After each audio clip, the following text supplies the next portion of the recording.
Bismillahirrahmanirrahim. Dalam kita mengelola fikiran dan emosi, ada beberapa prinsip yang harus kita fahami. Iaitu yang pertama, tuan-tuan sekalian, antaranya kita kena faham kita ni tidak identik ataupun kita tidak sama dengan fikiran dan emosi kita. Maksudnya apa? Maksudnya prinsip yang harus kita benar-benar fahami adalah kita seharusnya boleh mengelola ataupun mengendalikan fikiran dan emosi kita. Iaitu kita seharusnya boleh mengendalikan fikiran dan emosi kita. Kenapa, tuan-tuan sekalian? Kerana kita tidak identik ataupun kita tidak sama dengan fikiran dan emosi kita. Maksudnya apa? Fikiran dan emosi itu sama seperti dengan tubuh kita. Iaitu sama dengan tubuh tu, maksudnya tangan kita, telinga kita dan sebagainya. Iaitu semua ni hanyalah sebagai instrumen ataupun alat kita. Ibarat contoh macam ni lah, seperti sebuah komputer. Kita ni berperanan sebagai pengenali ataupun operator, pengenali kepada komputer tersebut. Cuma bezanya pada komputer tersebut sesungguhnya posisi sang pengendali itu berada di luar instrumen. Maksudnya pengendali komputer itu, ini komputer, dia berada di luar. Sedangkan dalam kes manusia ni pula, posisi sang pengendali itu berada di dalam di dalam ni. Jadi lalu sebenarnya, tuan-tuan, di mana keberadaan sang pengendali tersebut kalau berada di dalam ni? Jadi, tuan-tuan, siapakah diri kita yang sebenar-benarnya? Kalau kita kata kita bukan fikiran dan emosi, jadi siapa yang berada dalam diri kita yang mengatakan saya adalah saya? Jadi faham tak?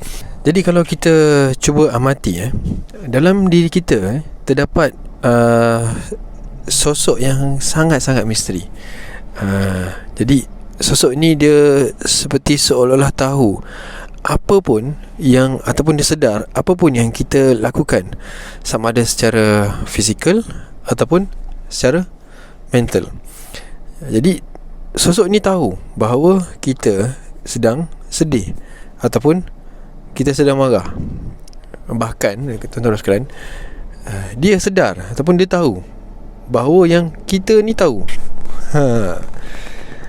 Jadi, tuan-tuan, siapakah dia ni, sang pengendali ni, yang kita kata sebagai macam komputer tadi, yang mengendalikan komputer itu kita, komputer tu alat. Jadi kita kata tadi bahawa tubuh kita, fikiran dan sebagainya, anggota badan kita semua alat-alat, adalah alat. Ada yang pengendali. Jadi siapakah dia? Siapakah pengendali tersebut? Jadi sosok misteri ni, tuan-tuan sekalian, yang mengatakan dia adalah saya. Jadi tuan-tuan sekalian, saya ini adalah makhluk yang spiritual, yang kita ada orang panggil dia sebagai roh.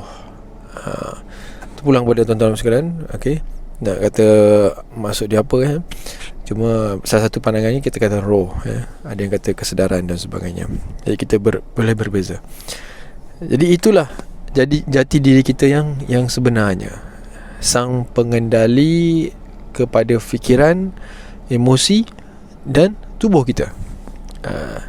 Sebagai pengendali, jadi roh ini, kita boleh sebagai roh, dia memiliki kuasa sepenuhnya atas tubuh kita, fikiran kita dan emosi kita, dengan izin Allah Subhanahu wa ta'ala. Jadi roh ini dia boleh pilih apa yang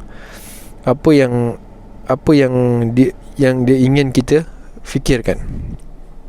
Cuma, tuan-tuan, di sini kepercayaan kita, kita perlu perbetulkan bahawasanya bukan bermakna roh ini memiliki kuasa sepenuhnya ni, roh ini segala-galanya, tidak. Yang penting keyakinan kita adalah pada Allah SWT. Roh ini hanya makhluk. Kuasa yang dapatlah daripada Allah. Jadi roh ini ada kuasa tak? Roh ini tidak ada kuasa. Yang ada kuasa hanyalah Allah. Itu belief kita.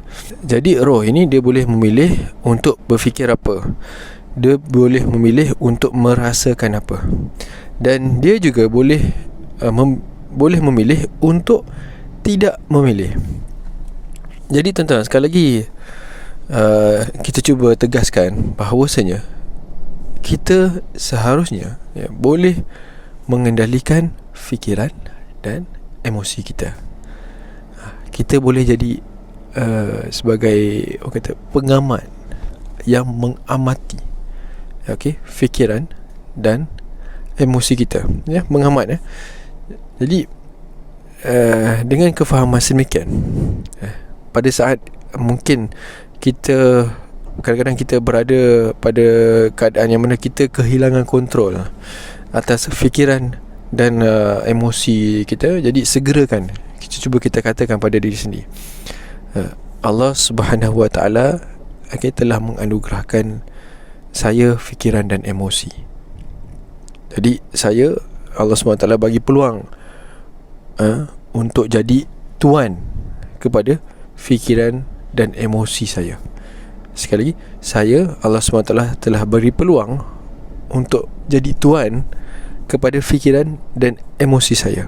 Sekali lagi, Allah Subhanahu Wa Taala telah bagi peluang untuk saya menjadi tuan kepada fikiran dan emosi saya. Jadi insya-Allah, biasanya kita akan langsung tersedar dan mengambil kendali tersebut kepada fikiran dan emosi kita, insya-Allah.